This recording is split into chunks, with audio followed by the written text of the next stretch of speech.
Hello students, welcome back in your channel. आज की class में हम एनसीईआरटी क्लास 10th की एक्सरसाइज 1.1 से संबंधित एक अन्य महत्वपूर्ण टॉपिक के बारे में जानेंगे, जिसे अंकगणित की आधारभूत प्रमेय कहा जाता है। इस टॉपिक को पढ़ने से पहले हमें भाज्य और अभाज्य संख्या को समझना होगा। तो सबसे पहले हम भाज्य और अभाज्य संख्या को शॉर्ट में समझ लेते हैं। तो हम सबसे पहले बात करेंगे अभाज्य संख्या की। अभाज्य संख्या का मतलब है प्राइम नंबर।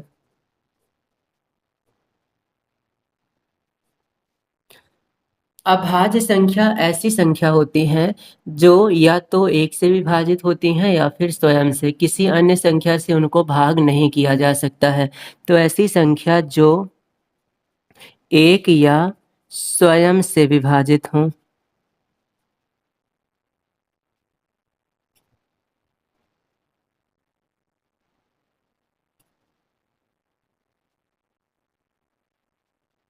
जो या तो एक से विभाजित हों या स्वयं से विभाजित हों, उन्हें हम कहते हैं अभाज्य संख्या। और दूसरे नंबर पर आता है भाज्य संख्या।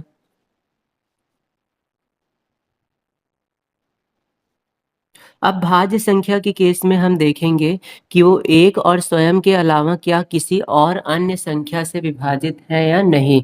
तो यहाँ पर लिखेंगे जो एक और स्वयं के अतिरिक्त, एक और स्वयं के अतिरिक्त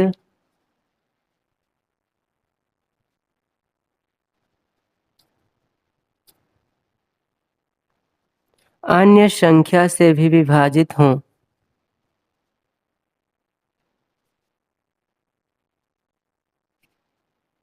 अन्य संख्या से भी विभाजित हों, उन्हें हम कहते हैं भाज्य संख्या। अब इसके लिए हम उदाहरण लेते हैं।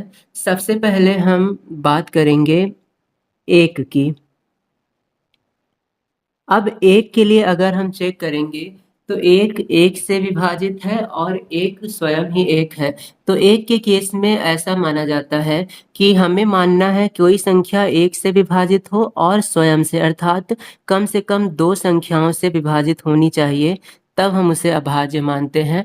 यहाँ पर एक है, स्वयं भी एक है और साथ ही साथ एक से विभाजित हो जाएगी। तो ऐसे केस में इसे ना तो भाज्य माना गया है और ना ही अभाज्य। तो एक ना भाज्य है और ना अभाज्य।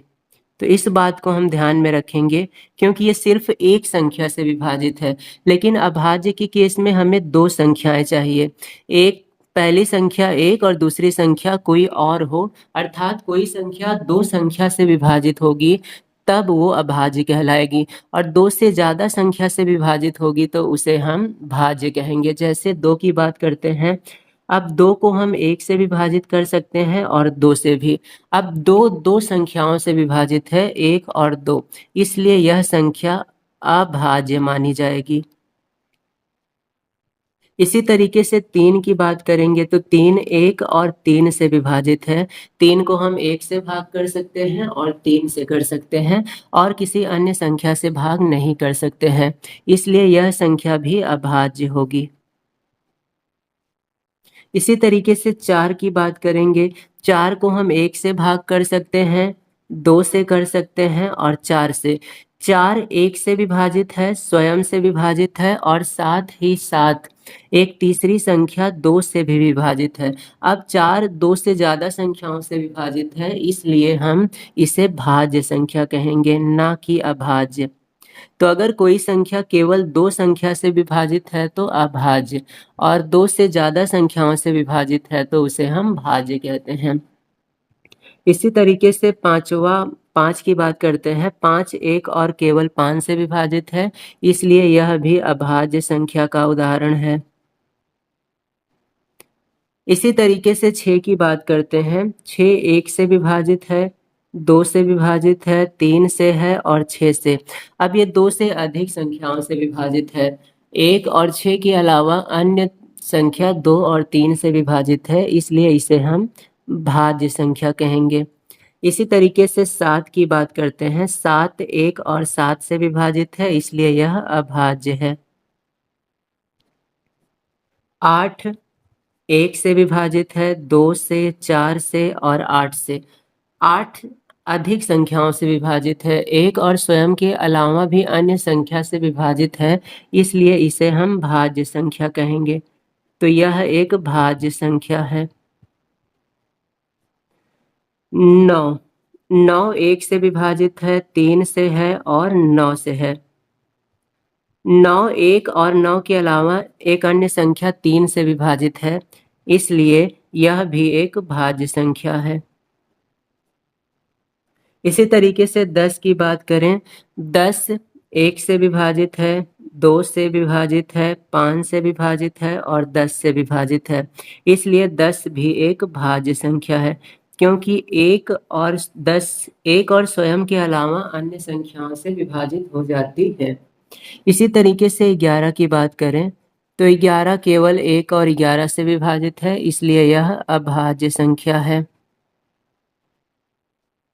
12 की बात करें, 12 1 से विभाजित है, 2 से, 3 से, 4 से, 6 से और 12 से।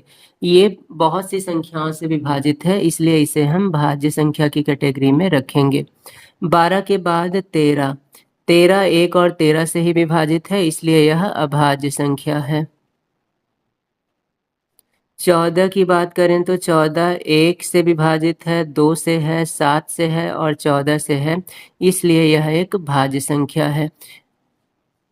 15 की बात करते हैं।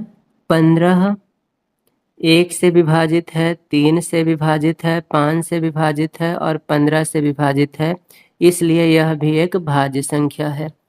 16 की बात करते हैं। 16 1 से विभाजित है, 2 से है, 4 से है, 8 से है और 16 से है, इसलिए यह भी एक भाज्य संख्या है। 17 1 से विभाजित है और 17 से विभाजित है, इसलिए ये एक अभाज्य है, क्योंकि ये 1 और स्वयं से ही विभाजित है, किसी अन्य संख्या से विभाजित नहीं है। 18 1 से विभाजित है, 2 से है, 3 से है, 6 से है, 9 से है और 18 से है, इसलिए यह संख्या भी एक भाज्य संख्या है। 18 के बाद 19 19 1 और 19 से ही विभाजित है, अन्य किसी संख्या से विभाजित नहीं है, इसलिए यह एक अभाज्य संख्या है। अंत में हम 20 की बात करते हैं। 20 1 से विभाजित है, 2 से विभाजित है, 4 से है, 5 से है, 10 से है और 20 से है, इसलिए यह भी एक भाज्य संख्या है। तो इस प्रकार से हमने 20 तक संख्याओं की बात की है। 20 के आगे की संख्याओं को आप स्वयं चेक करें कि वह भाज्य है या अभाज्य। हम आज के टॉपिक पर आते हैं।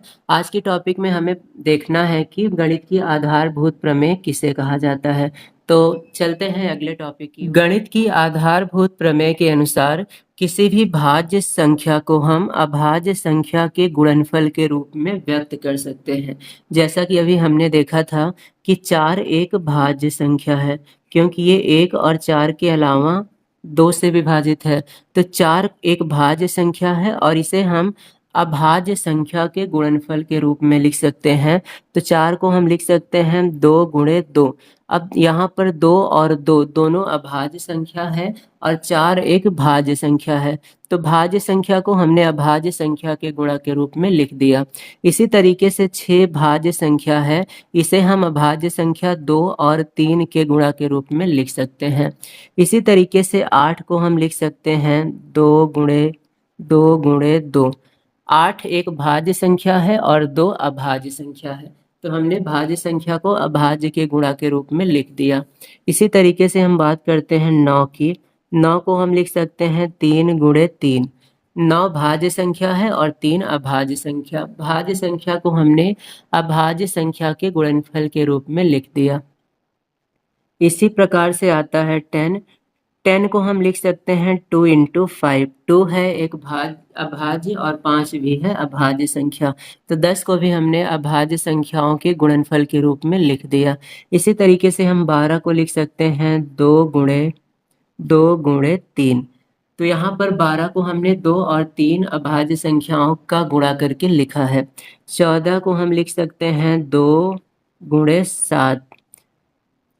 15 को हम लिख सकते हैं 3 गुणे 5। 16 को हम लिख सकते हैं 2 गुणे 2 तो इस तरह से कोई भी भाज्य संख्या है तो उस भाज्य संख्या को हम अभाज्य संख्याओं का गुणा करके लिख सकते हैं। तो ये है गणित की आधारभूत प्रमेय जो कि एग्जाम में पूछी जाती है 2 या 3 नंबर में। तो इसे अच्छे से रट लें। किसी भी भाज्य संख्या को अभाज्य संख्याओं के गुणनफल के रूप में प्रकट किया जा सकता है। इस प्रमेय को गणित की आधारभूत प्रमेय कहते हैं। जैसे हम बड़े उदाहरण ले लेते हैं 144। 144 एक भाज्य संख्या है। इसे हम लिख सकते हैं 2 गुणे 2 गुणे 2 गुणे 3 गुणे 3। ये हो गया 2 दूनी 4 दूनी 8 दूनी 16 और 3 तिरिक 9। 16 गुणे 9 144। अब हमें पता कैसे चलेगा कि कोई भाज्य संख्या को किन अभाज्य संख्याओं के रूप में लिखना है? तो इसके लिए हमें करना पड़ता है गुणनखंड। अभाज्य गुणनखंड करना पड़ेगा। ये गुणनखंड अभाज्य होता है। जैसे हम एक उदाहरण लेते हैं 729।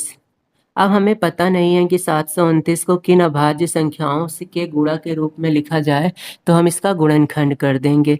सबसे पहले हम देखेंगे कि ये किस संख्या से विभाजित है। तो 2 से तो विभाजित होगा नहीं क्योंकि विषम संख्या है। 3 से विभाजित करने के लिए अंकों का जोड़ देखते हैं। 7 2 9 9 और 9 18। तो ये 3 से विभाजित हो जाएगी।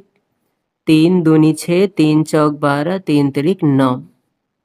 फिर से अंकों को जोड़ के देखेंगे क्या ये 3 से विभाजित है। 2 4 6 6 3 9 हो जाएगा। 3 8 24 3 एकम 3। फिर से हम देखेंगे 3 दूनी 6 3 सत्ते 21।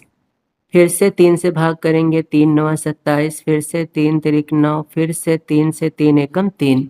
तो जब तक भाग होता रहेगा हम भाग करते रहेंगे और अंत में हमें 729 के अभाज्य गुणनखंड मिलेंगे। तो 729 को हम लिख सकते हैं 3 गुणे 3 गुणे 3 गुणे 3 गुणे 3 गुणे 3।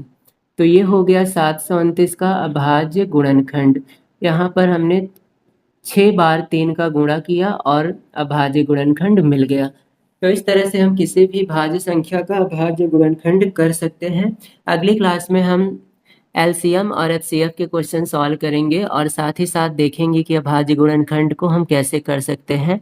आज की क्लास को हम यहीं पर समाप्त करेंगे। अगली क्लास में फिर से मिलेंगे। तब तक अच्छे से पढ़ाई करते रहें और हमारी क्लासेस को भी ज़्यादा से ज़्यादा शेयर